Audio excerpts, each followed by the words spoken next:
जय श्री राम। स्वागत है आप सभी का पंडित एम एम मिश्रा के अचूक उपाय में। आज मैं बात करूंगा इस वीडियो के माध्यम से भाग्य के ऊपर। कई बार क्या होता है, बहुत ज्यादा परिश्रम करने पर भी फल नहीं मिलता। जो होना चाहिए, जो आना चाहिए, ऐसा प्राप्त नहीं होता। जीवन में दिनों दिन परेशानियां बढ़ती चली जाती हैं। इसी से संबंधित कुछ उपाय मैं आपके लिए लेकर के आया हूं, अद्भुत और अनूप। जी हां,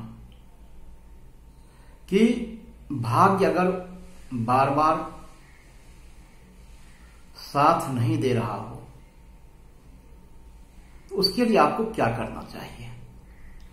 अपने सोए हुए भाग्य को आप कैसे जगाओ, अपनी तरक्की का मार्ग आप कैसे प्रशस्त करोगे और सफलता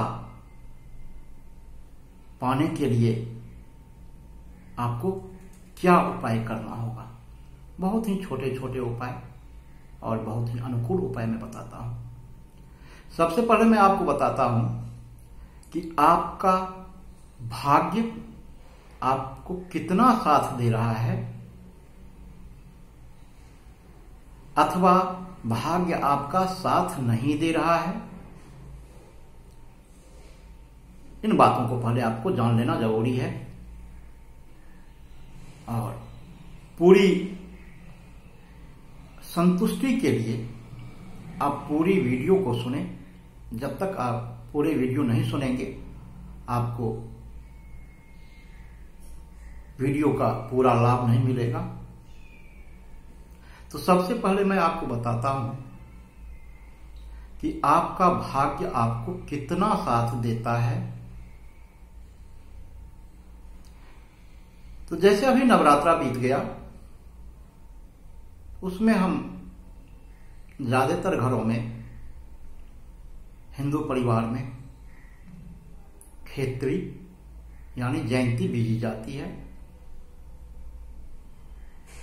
जिस किसी के घर में खेत्री बहुत हरा भरा, जरूरत से ज्यादा हरा हो गया हो, तो वहां आधा भाग्य साथ दे रहा है। जिस घर के अंदर सुनहला खेत्री है, सुनहली जयंती है, उसका भाग्य पूरा पूरा साथ दे रहा है। और जिसके घर में छिन्न भिन्न, दुबले पतले या नहीं के बराबर खेत्री उगी है, तो उस व्यक्ति के लिए अशुभ ही माना गया है। और इस तरह की परीक्षा अपने जीवन के लिए आप किसी भी शुक्ल पक्ष में कर सकते हो। इस तरह की परीक्षा, जो शुक्ल पक्ष की प्रतिपदा को किसी बर्तन में मिट्टी बालू रख के उसमें जौ के, गेहूं के बीज डालना है, छाए में रखना है और 9 दिन तक उसमें एक टाइम पानी देना है। 9वें दिन आप फिर इसको देखो, बहुत हरा भरा हो गया हो पौधा, तो भाग्य आधा साथ दे रहा है। खेत्री अगर सुनहला है तो आपका भाग्य पूरा साथ दे रहा है। और वही खिन्न भिन्न, आधे अधूरे निकले हों, तो इसका मतलब है भाग्य आपका साथ नहीं दे रहा है। इसी कड़ी में आगे बढ़ते हैं।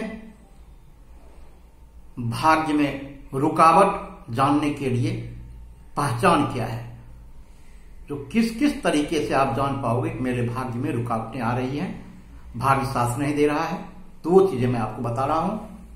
अगर घर में लाख सावधानी बरतने के बावजूद भी बार बार दूध उबल के चूल्हे पे गिर जा रहा हो, इसका मतलब भाग्य साथ नहीं दे रहा है।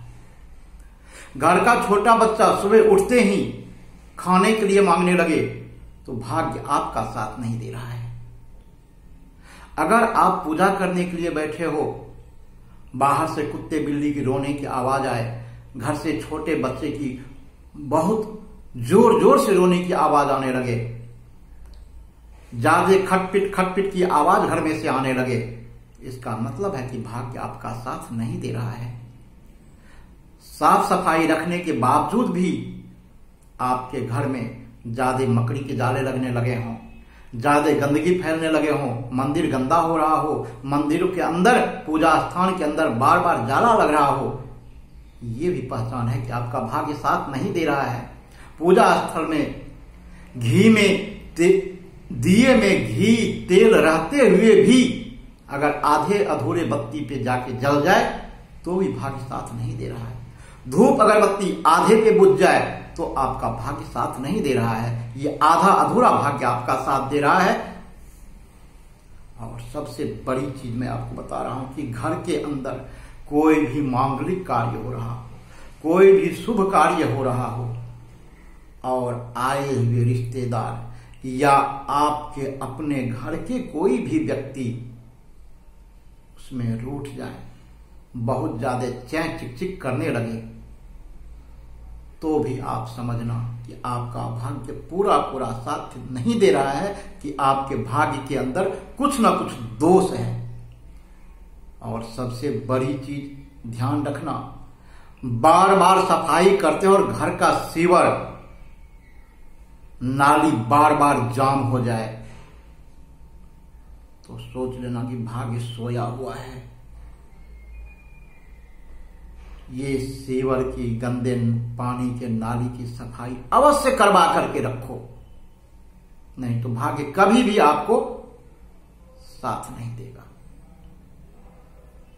ये तो मैं आपको थोड़ी बहुत भाग्य को पहचानने का नुस्खा बताया।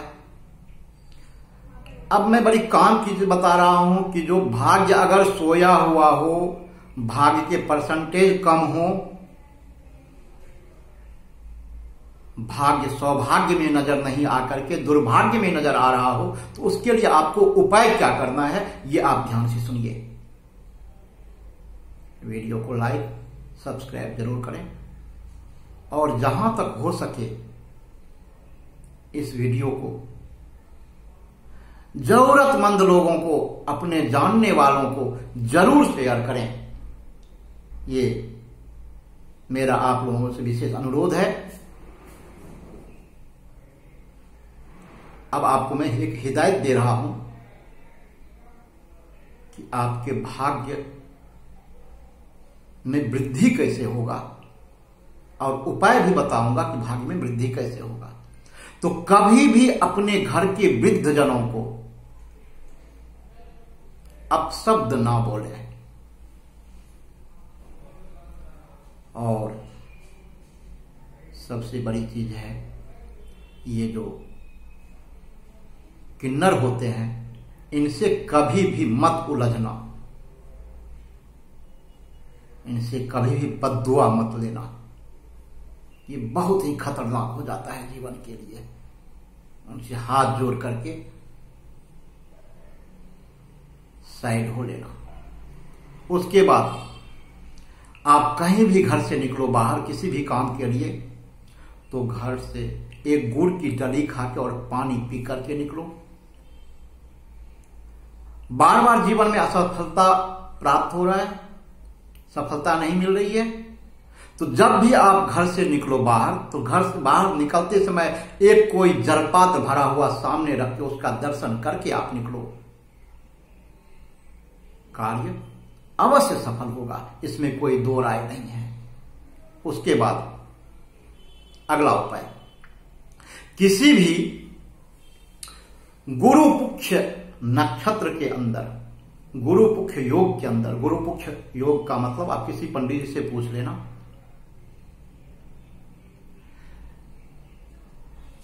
गुरुवार के दिन अगर पुक्ष नक्षत्र का मेल हो तो उसको गुरुपुक्ष योग बोलते हैं।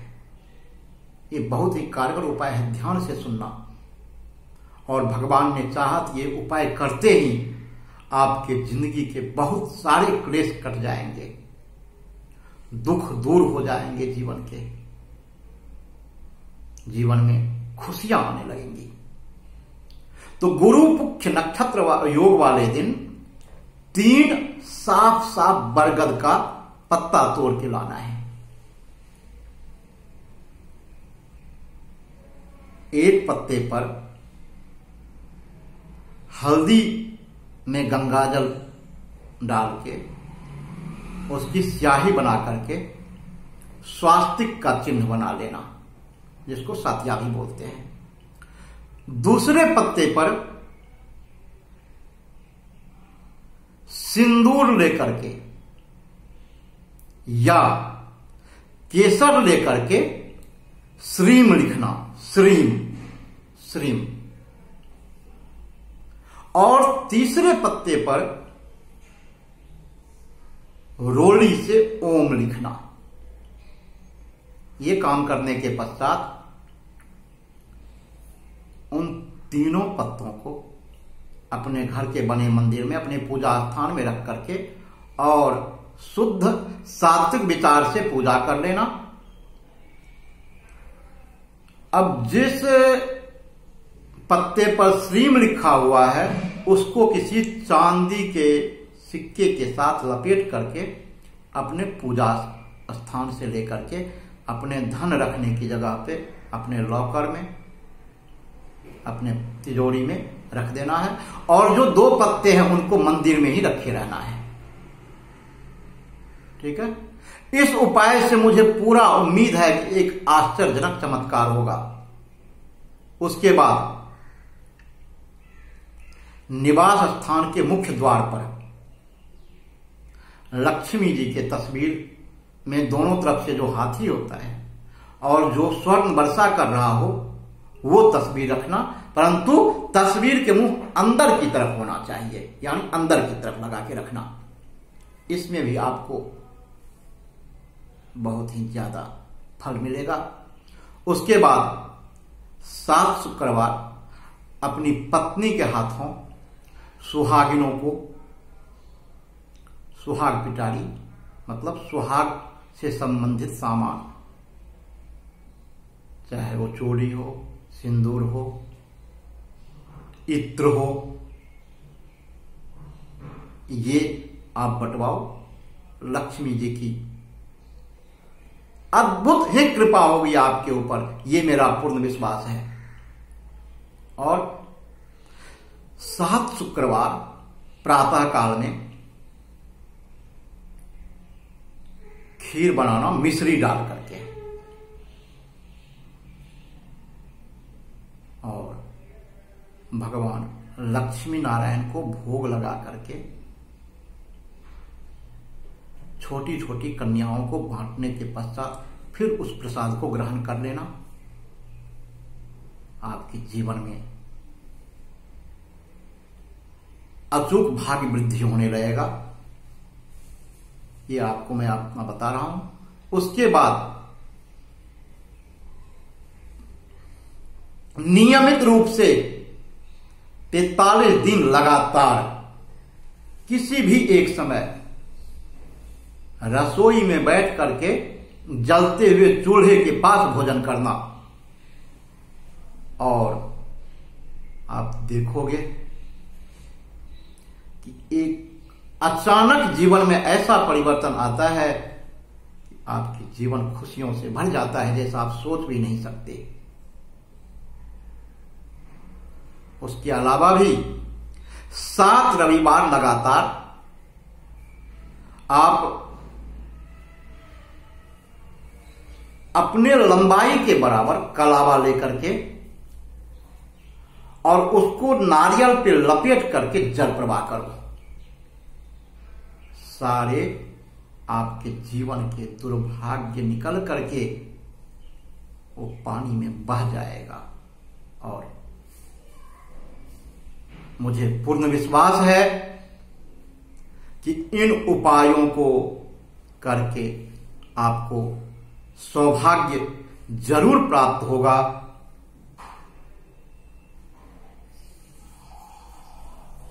ये मैं पूर्ण विश्वास के साथ आप लोगों से कह रहा हूं कि जो भी कोई दुखी व्यक्ति,